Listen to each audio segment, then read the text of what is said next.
کہ معنی ہے جان لینا. تو تنہا کسی بات کا جان لینا موجب فضیلت نہیں ہوتا. صرف جان لینا کوئی موجب فضیلت نہیں. جاننے والا تو شیطان بھی تھا, ابلیس بھی تھا, اور فرمایا کہ اتنا جاننے والا تھا, اتنا علم اس کے پاس تھا کہ امام راضی کو بھی جاتے جاتے شکست دے گیا. واقعہ سنا ہوگا. جاتے جاتے امام راضی کو جیسے انسان کو بھی شکست دے گیا. علم تو اس کے پاس بھی تھا, عقل بھی بڑی تھی.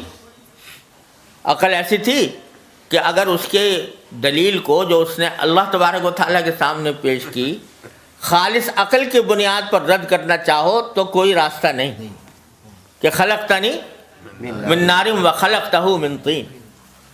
تو صرف عقل کی بنیاد پر اگر جواب دینا چاہو اس دلیل کا تو ہمارے لیے مشکل ہے اس عقل کی بنیاد پر جواب دینا. تو عقل بھی بہت تھی, علم بھی بہت تھا. بلکہ حضرت تھانوی رحمۃ اللہ علیہ فرماتے ہیں کہ 4 عین تھے اس کے اندر.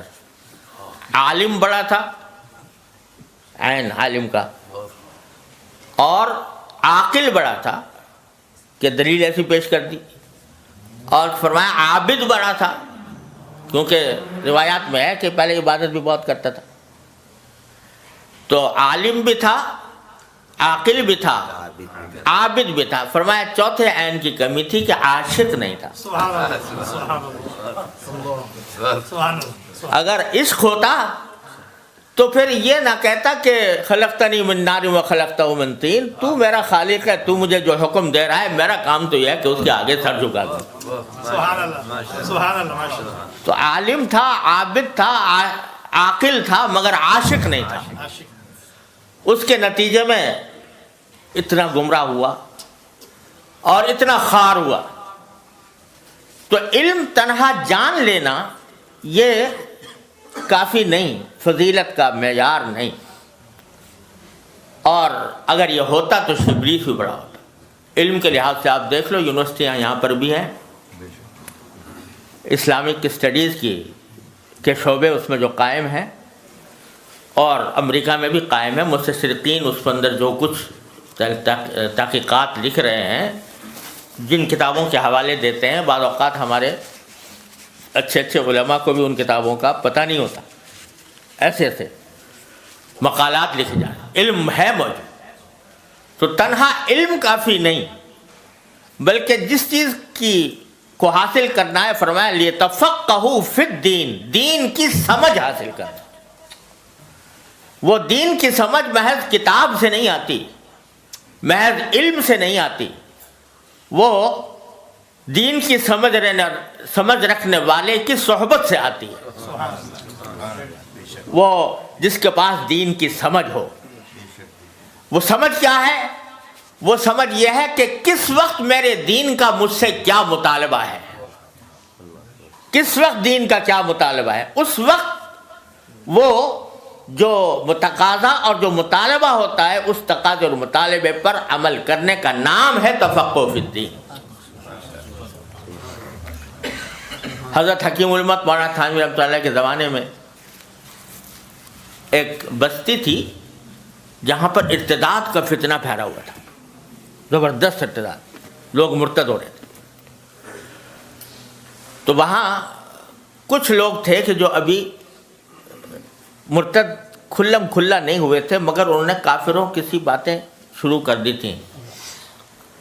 تو حضرت وہاں تشریف لے گئے ان مسلمانوں کے پاس جو ابھی تک مسلمان تھے, مرتد نہیں ہوئے تھے.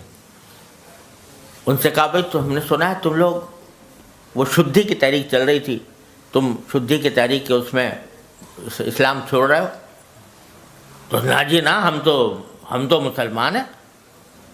انہوں نے جواب میں کہا نا, ہم تو مسلمان ہیں, ہم تو تعزیہ اٹھاویں, ہم تو تعزیہ اٹھاویں, تو ہم تو مسلمان ہیں. تو حضرت نے کہا اچھا تم تعزیہ اٹھانے کا, کیا اٹھایا کرو تعزیہ, ہاں یہ تعزیہ اٹھانا مت چھوڑو. سبحان اللہ.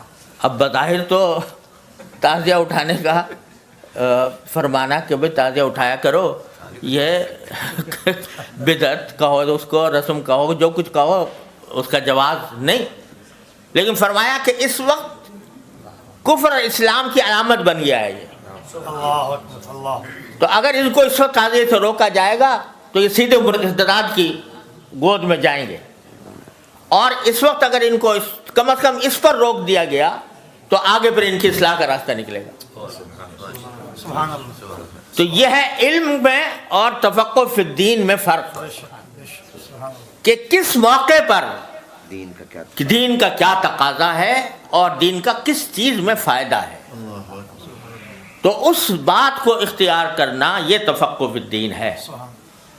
کوئی اب اگر اٹھا کے فتویٰ پوچھو کہ ایک مولوی صاحب آئے تھے، انہوں نے یہ کہا تھا کہ وہاں گاؤں والوں سے کہ تم تعزیہ اٹھایا کرو، تو اس مولوی صاحب کا کیا حکم ہے؟ تو اس کا فتویٰ جو خالص علم کی بنیاد پر دیا جائے گا، جس میں تفقہ نہ ہو، تو وہ یہی ہوگا کہ بھئی وہ غلط بات کہی، انہوں نے گمراہی کی بات کہی، ایسے آدمی کو گمراہ سمجھنا چاہیے. لیکن کس موقع پر، کس مرحلے پر، کس درجہ، کس چیز میں ڈھیل دی جائے اور کس چیز میں سختی اختیار کر لی جائے، یہ چیز جو ہے یہ تفقہ فی الدین ہے.